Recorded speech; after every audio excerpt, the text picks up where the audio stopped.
Hello and welcome students. Today we are going to discuss about the next topic, that is biofertilizers in different parts. In first part we discuss about the introduction and the methods of applications of biofertilizers. Then in second part we discuss about advantages and types of biofertilizers. So let us see the introduction of biofertilizers. In that, we discuss the definition of biofertilizer. So, as we discussed previously, what is meant by biofertilizers? It is defined as microbial preparation or carrier-based inoculum which contains living or latent cells of Rhizobium, Azotobacter or Acetobacter psp or cellulolytic microorganism which is directly applied to the seeds for increased germination and soil for increased productivity by increase in beneficial microorganism. That means what? That preparation which containing the living or latent cells of a beneficial microorganisms, and that preparation or that liquid formulation that directly applied to the soil or the seeds, or that liquid formulation first of all we directly apply to the carrier, that is called as an lignite or charcoal powder. It is used as a carrier. So whatever the prepared suspension of living cells that is directly applied to the lignite powder or charcoal powder, so that powdered form of biofertilizer is prepared. And that powder form of biofertilizers, it may be a Rhizobium, Azotobacter, Acetobacter, is directly applied to the seeds, mostly to protect the seeds from soil borne infection, or sometimes that are directly applied to the soil depending on the requirements. So this is about the definition of biofertilizers. So in that, when we apply to the seeds and soil that kind of biofertilizer, so the germination ability of the seeds is increased, or when we apply to the soil, so productivity or fertility of the soil is increased slightly or slowly. The next we discuss about the different methods of biofertilizer application. In that, we discuss about the different methods like slurry methods, pelleting of seeds, seedling or the seedling root dip method, soil and sugarcane inoculation, and BJA inoculation. Next, we discuss about first the slurry method. So how we have to prepare the slurry of biofertilizers? So first of all, we take 10% of sugar or jaggery solution, or instead of that 10% sugar or jaggery, we have to take 40% of gum arabica solution. Then we have to add a water in that and prepare a suspension of 1 liter. And in that 1 liter of solution, we have to add required quantity of biofertilizers. So for that 1 liter of solution, we have to add 1 packet of biofertilizers. So as we know that in 1 packet of biofertilizer, near about 200 to 250 gram of inoculants is present. It may be a Rhizobium, Azotobacter, Acetobacter, depending on the requirements. We have to mix in 1 liter of water. Then that mix that biofertilizer in container in a such a way that to form a slurry, that means semi-solid suspension is formed by adding water and inoculants. Then applied the slurry near about 8 to 10 kg of seeds, so that uniform coating surrounding the seeds is formed, and that protect the soil-borne infection of fungi and bacteria.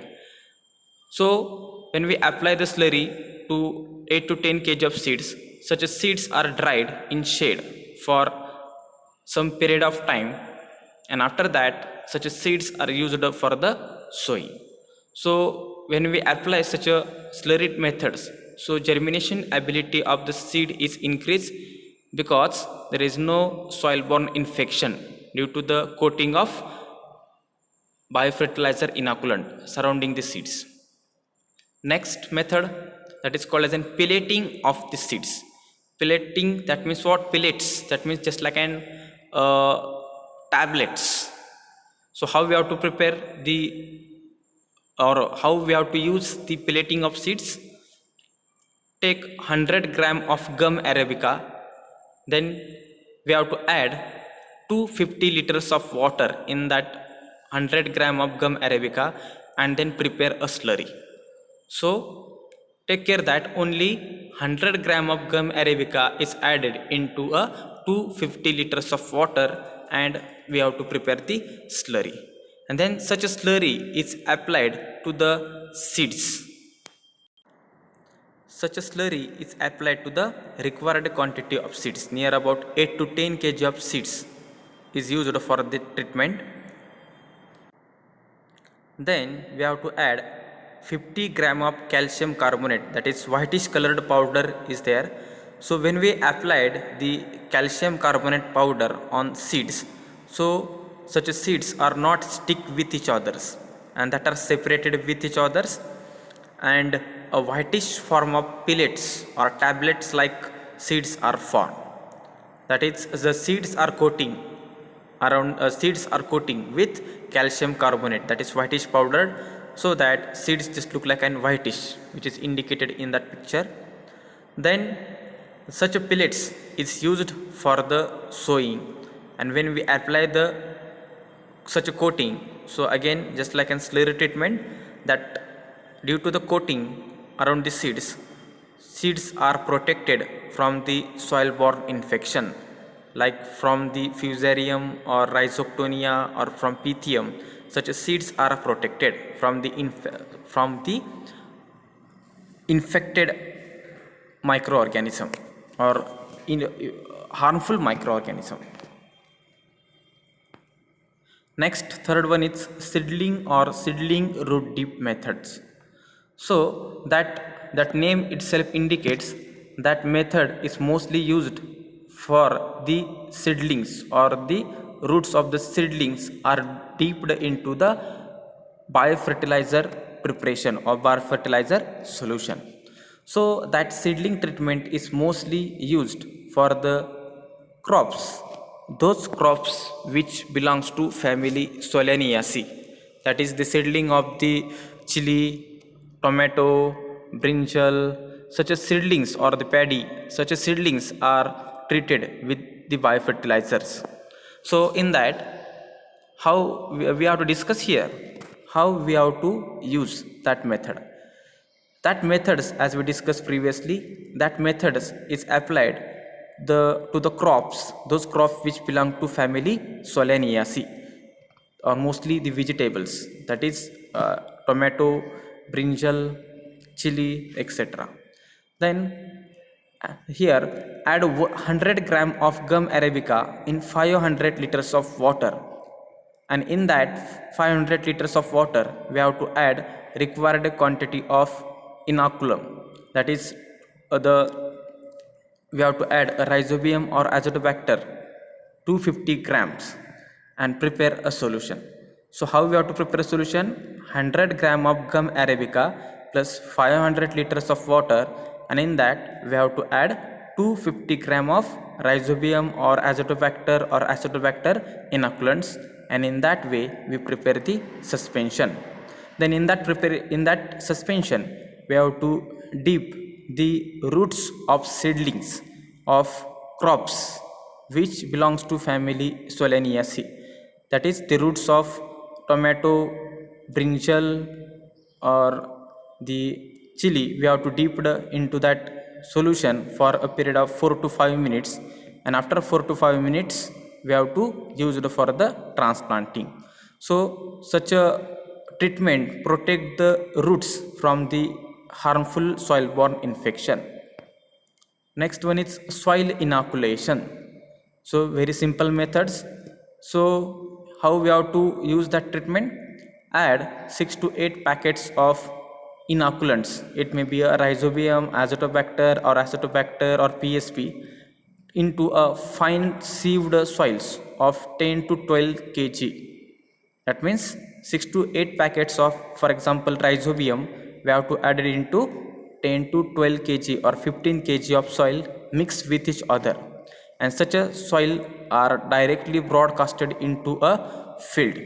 And after that, we have to glue a slight irrigation to the field so that moist condition is formed in field and the population of such a rhizobium or another inoculants it will be increased, and that is beneficial for the crops. Next one, sugarcane inoculation. So very simple method in that. Here the seeds of the sugarcane is dipped into the suspension of biofertilizers. So let us see how that suspension is formed. Here 8 to 10 packets of, as we know that Acetobacter is recommended for the treatment of seeds of sugarcane. So that 8 to 10 packets of Acetobacter plus 50 liters of water we have to mix with each other uniformly, and that mixtures dip the seedlings or the seeds of the sugarcane for a period of 20 to 30 minutes. And after 20 to 30 minutes, remove the seeds of sugarcane and directly keep for the drying. So this is about the sugarcane inoculation. Next, another method of seeds of sugarcane we have to applied. So in another method, 8 to 10 packets of Acetobacter we have to mix with 8 to 10 kg of soil, then add a water in such a way that the slurry was formed, that is semi-solid slurry is formed. Then next, this slurry is applied to the seeds of sugarcane, and then such a seeds of sugarcane is dried in shade for some period of time, and then such a seeds are directly used for the planting. So in that way, here the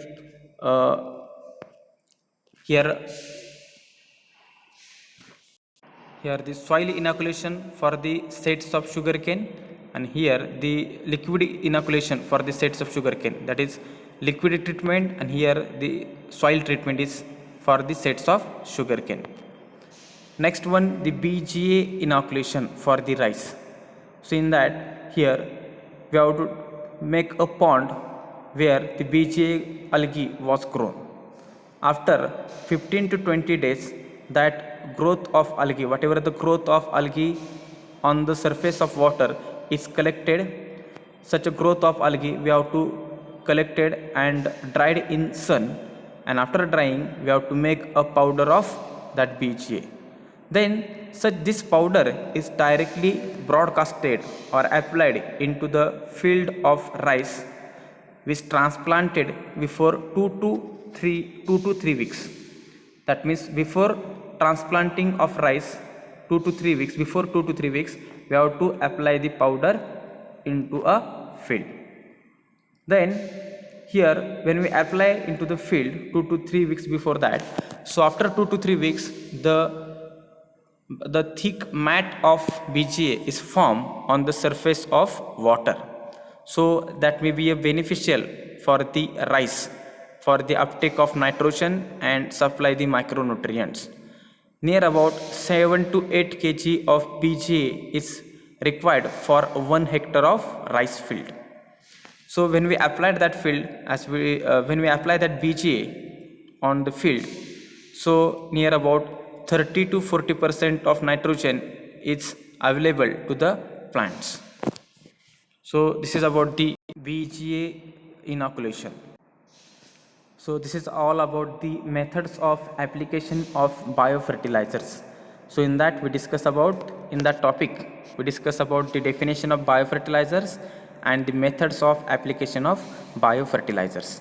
In that methods we discuss about the slurry methods, then pelleting of seeds methods, then soil inoculation method, then sugarcane set inoculation methods, then seedling or seed inoculation methods. So different methods of application of biofertilizers we have to discuss here. So if any difficulty in that topic, so please you have to ask me. Thank you.